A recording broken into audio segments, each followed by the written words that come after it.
वाळवा तालुक्यातील सर्व ओबीसी समाज बांधवांच्या वतीने ओबीसी आरक्षणास बाधा आणणाऱ्या व अन्यायकारक निर्णयाविरोधात तीव्र विरोध नोंदवण्यासाठी ओबीसी समाज एकत्रित येत इस्लामपूर तहसील कार्यालयावर भव्य मोर्चा काढण्यात आला। ओबीसी समाज आरक्षण हक्क मोर्चाची सुरुवात पंचायत समितीपासून झाली।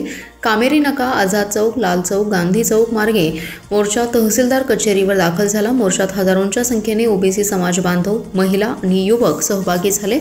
एकच पर्व ओबीसी सर्व, ओबीसी आरक्षणात इतर समाजाचा समावेश करू नका, ओबीसी समाज एकजुटीचा विजय असो या समाजाच्या घोषणांनी परिसर दुमदुमून सोडला।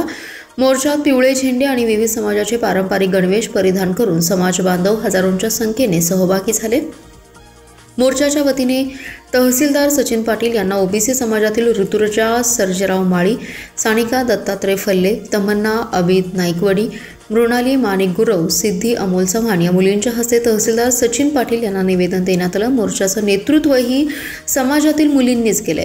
मराठा समाजास वेगळे आरक्षण देण्यास आमचा कोणत्याही प्रकारचा विरोध नसून त्यांना वेगळं आरक्षण द्यावं, परंतु ओबीसी आरक्षणातील आरक्षण देऊ नये। आमच्या हक्काच्या आरक्षणावर कोणत्याही प्रकारची बाधा येता कामा नये। 1 सप्टेंबर 2025चा अध्यादेश शासनाने मागे घ्यावा। ओबीसी आरक्षणात इतर कोणत्याही समाजाचा समावेश होऊ नये।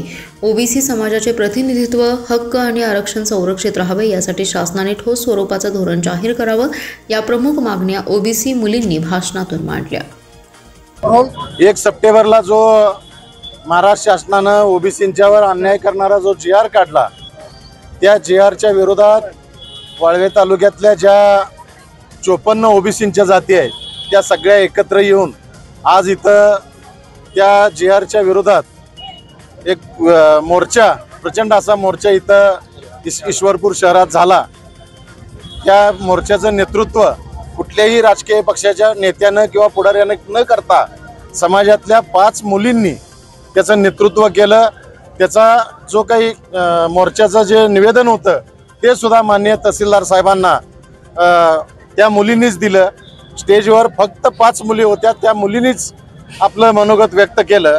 खरं तर आज जरी मोर्चा झाला असला तरी शासनाला आम्ही इशारा दिलाय की 8 दिवसात आमच्या निवेदनाचा विचार व्हावा आणि जो अन्यायकारक GR आहे तो रद्द व्हावा।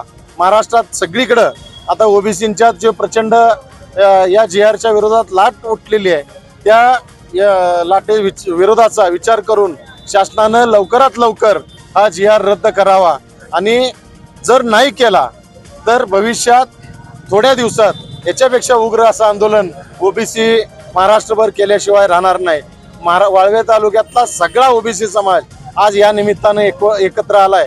मी सगळ्या ओबीसी बांधवांचं मनापासून आभार मानतो। इथून पुढे जे आपल्याला ओबीसी साठी करावं लागेल त्यावेळेला सगळ्यांनी एकत्र राहावं अशी मी ओबीसी समाजाला विनंती करतो।